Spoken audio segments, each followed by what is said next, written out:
I'm Deepika, graphic designing trainer at Webby School. So today we are going to see about how to handle a camera in a very professional way. So இந்த camera பார்த்தீங்கன்னா it is like இது ரொம்ப professional use பண்ணுவாங்க. camera நிறைய models இருக்கு. According to the work it will change. So இதுல நம்ம பேசிக்கா யூஸ் பண்ணுற மாடல்ஸ் பார்த்தீங்கன்னா சோனி, கெனான் அண்ட் நிக்கான் இந்த 3 மாடலில் இருக்குது. ஸோ இப்போ என்கிட்ட இருக்கிறது வந்துட்டு சோனி கேமரா. ஓகேவா? ஸோ ஒவ்வொரு கேமராலேயுமே வந்துட்டு நிறையா வேரியேஷன்ஸ் இருக்கும், நிறைய வெரைட்டிஸ் இருக்கும். இந்த 3ல் வந்துட்டு ரொம்ப பேசிக்காக நடக்கிற ஒரு விஷயம் என்னென்னா, ஸோ கேமரா அப்படின்றது பேசிக்காக வந்துட்டு லைட்டை மட்டும்தான் கேப்சர் பண்ணும். விச் இஸ் லைக் இந்த ரூமில் எவ்வளோ லைட் இருக்கோ அந்த லைட்டை மட்டும்தான் கேப்சர் பண்ணும். ஓகேவா? ஸோ இந்த லைட்டை கேப்சர் பண்ணுறது தான் நமக்கு ஒரு இமேஜாவோ இல்லை ஒரு வீடியோவாவோ கேப்சர் ஆகுது. ஸோ இந்த கேமரா வந்துட்டு நம்ம கண் எப்படி ஒர்க் ஆகுதோ ஸோ அதை பேஸ் பண்ணி டிசைன் பண்ண தான் இந்த கேமரா. ஸோ இதுவுமே வெறும் லைட்டை மட்டும்தான் கேப்சர் பண்ணும். ஸோ இதில் 3 கான்செப்ட் இருக்குது. எக்ஸ்போஷர் ட்ரையாங்கிள் நம்ம சொல்லுவோம். ஸோ இந்த எக்ஸ்போஷர் ட்ரையாங்கிள் தான் என்னென்னா இந்த ISO, shutter speed and aperture. So இந்த 3 பேஸ் பண்ணி தான் இந்த கேமராவே ஃபங்க்ஷன் ஆகும். ஸோ இந்த 3மே பார்த்திங்கன்னா லைட்டை மட்டும்தான் கேப்சர் பண்ணும். இந்த கேமரா வந்துட்டு ப்ரொஃபஷ்னல் ஒர்க்ஸில் தான் அதிகமாக யூஸ் பண்ணுவாங்க. So say for example advertisement, photography, like wild life ஃபோட்டோகிராஃபிஸ்லேயும் நிறையா இருக்குது. ஃபேஷன் ஃபோட்டோகிராஃபி, வைல்ட் லைஃப்ன்ற மாதிரி நிறைய தனித்தனி பேஸ் இருக்குது. ஸோ அட்வர்டைஸ்மெண்ட்ஸாக இருக்கட்டும், டாக்குமெண்ட்ரி சீரீஸாக இருக்கட்டும், ஃபிலிம்ஸாக இருக்கட்டும், short films, YouTube content creation, so social மீடியாவில் போடுற ரீல்ஸ், அந்த எடிட்லாம் பார்த்திங்கன்னா மோஸ்ட்லி கேமராவில் தான் எடுத்துருப்பாங்க. இது ப்ரொஃபஷ்னல் ஒர்க்ஸில் தான் அதிகமாக யூஸ் பண்ணுவாங்க. ஏன் மொபைல் யூஸ் பண்ணாமல் கேமரா யூஸ் பண்ணுறாங்கன்னா, ஸோ மொபைல் என்ன பண்ணுன்னா அதுவே டிசைட் பண்ணிக்கும். ஸோ ஆட்டோமேட்டிக்காக ஒரு ஃபோக்கஸ் எப்படி இருக்கணும், ஒரு லைட் எப்படி இருக்கணுன்றது மொபைல் ஃபோன் ஆட்டோமேட்டிக்காக டிசைட் பண்ணிடும்.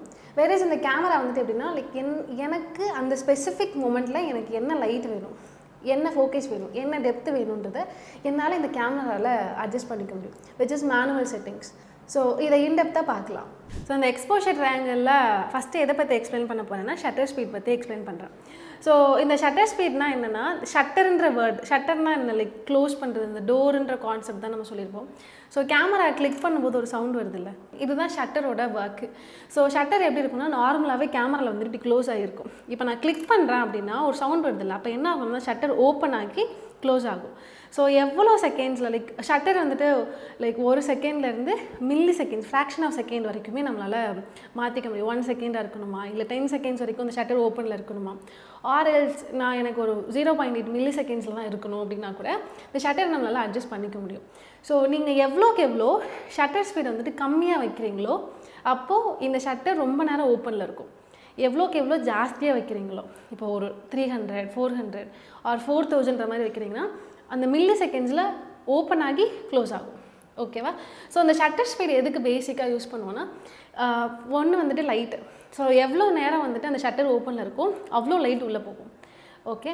ஸோ ஒன்ஸ் நீங்கள் க்ளோஸ் பண்ணிட்டீங்கன்னா அந்த லைட்டை அதை கேப்சர் பண்ணிடும்.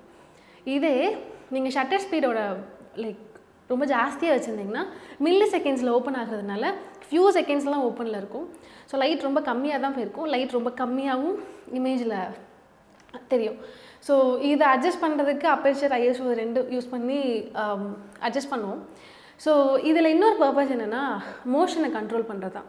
ஸோ இப்போ சே ஃபார் எக்ஸாம்பிள் ஒரு கார் ரேஸ் போகுது அப்படின்னா அந்த கார் எவ்வளோ ஸ்பீடாக போகும், ஒரு 300 km/h போகும் அப்படின்னா, ஸோ என்னால் நம்ம கண்ணில் நான் சொல்கிறேன், என்னால் அந்த காரோட மூவ்மெண்ட் தெரியுமே தவிர அந்த காரோட ஒரு ஸ்பெசிஃபிகேஷன்ஸ் என்னால் பார்க்க முடியாது நம்மளோட கண்ணில். ஸோ நம்மளோட கண்ணோட ஷட்டர் எவ்வளோ இருக்குன்னா ஒரு 50, அந்த அளவுக்கு தான் கண்ணில் என்னால் பார்க்க முடியும்.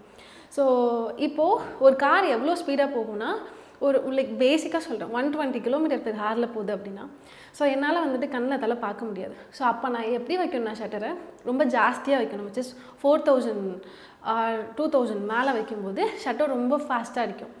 ஸோ அப்போ நான் லைக் நார்மலாக கிளிக் பண்ணாலே என்ன ஆகும்னா அந்த மொமெண்ட்டை, அந்த ஃப்ராக்ஷன் ஆஃப் செகண்டில் என்ன நடக்குதோ அதை என்னால் ஈஸியாக கேப்சர் பண்ண முடியும். ஸோ இதில் ரெண்டு ஷட்டர் சொல்லுவோம். ஒன்று ஹை ஷட்டர், இன்னொன்று லோ ஷட்டர். இந்த ஹை ஷட்டர் தான் இப்போ எக்ஸ்பிளைன் பண்ணேன். ரொம்ப ஃபாஸ்ட்டாக மூவ் ஆகிற ஒரு ஆப்ஜெக்ட், அது என்ன வேணால் இருக்கலாம், பேர்டாக இருக்கலாம், லைக் ரன்னிங் ரேஸாக இருக்கலாம், கார் ரேஸாக இருக்கலாம், வாட் எவர். ஸோ இந்த லோ ஷட்டர்னால் என்னென்னா இந்த கேமராவோட இந்த ஷட்டர் ரொம்ப நேரம் ஓப்பனில் இருக்கும்ல, ஸோ இப்போ ஓப்பன் ஆகும்போது லைக் எப்போ ஒரு 1 செகண்டில் ஓப்பன் ஆகிருக்குன்னு வச்சுக்கோங்களேன். நான் ஒரு மூமெண்ட் கொடுத்துருக்கேன், ஒரு 1 செகண்ட் என்னால் எவ்வளோ மூமெண்ட் கொடுக்க முடியுமோ அவ்வளோ கொடுத்துருக்கேன்னா அப்போ அந்த வீடியோ வந்துட்டு ரொம்ப பிளர்டாக இருக்கும். ஓகேவா? ஸோ லோ ஷட்டரில் இருக்கும்போது லைக் அன்கிளியராக இருக்கும், ரொம்ப பிளர்டாக இருக்கும். வேறஸ் நான் ஷட்டரை அதிகப்படுத்த என்ன ஆகும்னா எக்ஸாக்டாக அந்த மொமெண்ட்டில் என்ன நடக்குதோ அதை கேப்சர் பண்ண முடியும்.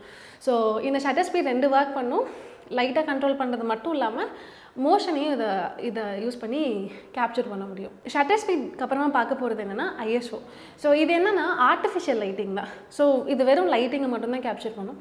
ஸோ விச் இஸ் நான் ஐஎஸ்ஓவை இன்க்ரீஸ் பண்ண என்ன ஆகும்னா லைட் பிரைட்னஸ் இன்க்ரீஸ் ஆகும், அதாவது எக்ஸ்போஷர் இன்க்ரீஸ் ஆகும்.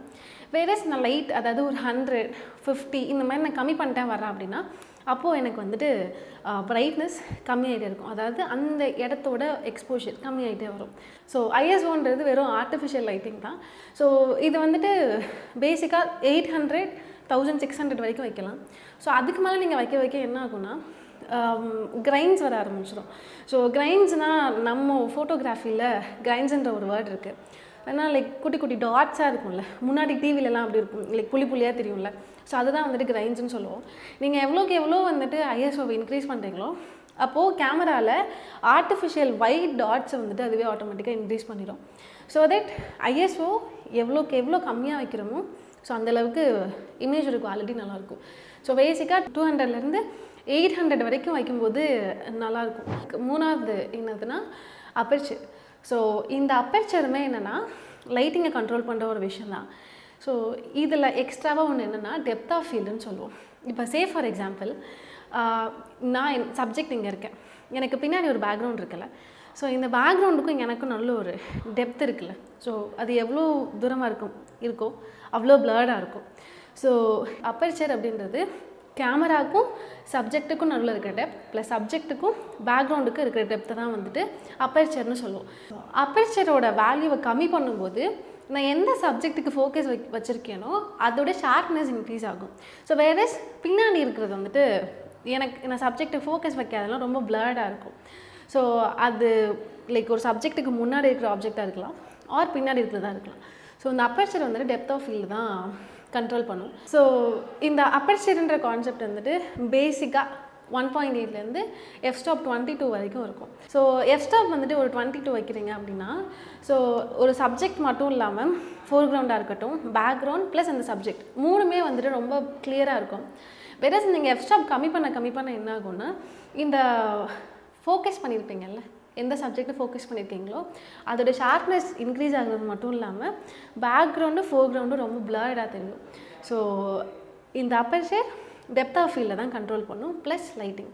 ஸோ எஸ், இந்த 3 விஷயத்தை தான் நம்ம என்ன சொல்லுவோம்னா எக்ஸ்போஷர் ட்ரையாங்கிள்னு சொல்லுவோம். ஸோ இந்த ஐஎஸ்ஓ, ஷட்டர் ஸ்பீட், அப்பர்ச்சர் இது மூணுமே நம்ம பேசிக் மொபைல் ஃபோன்லேயும் இருக்கும். பட் நான் முதல்ல சொன்ன மாதிரி மொபைல் ஃபோனுன்றது ஆட்டோமேட்டிக்காக அதுக்கு என்ன தேவையோ அதை டிசைட் பண்ணிட்டு கேப்சர் பண்ணிடும். வேறஸ் இந்த கேமராவில் எனக்கு என்ன மேனுவல் செட்டிங்ஸ் வேணும் அப்படின்றத என்னோடய ப்ரிஃபரன்ஸ்க்கு ஏற்ற மாதிரி இல்லை நீங்கள் பண்ணுற ஒர்க்கு ஏற்ற மாதிரி நம்ம அடாப்ட் பண்ணி ஒர்க் பண்ணுறதுக்கு தான் இந்த ப்ரொஃபஷ்னல் கேமராஸ் யூஸ் பண்ணுவோம். ஸோ இதுதான் பேசிக் கேமராவோட ஃபங்க்ஷனாலிட்டி.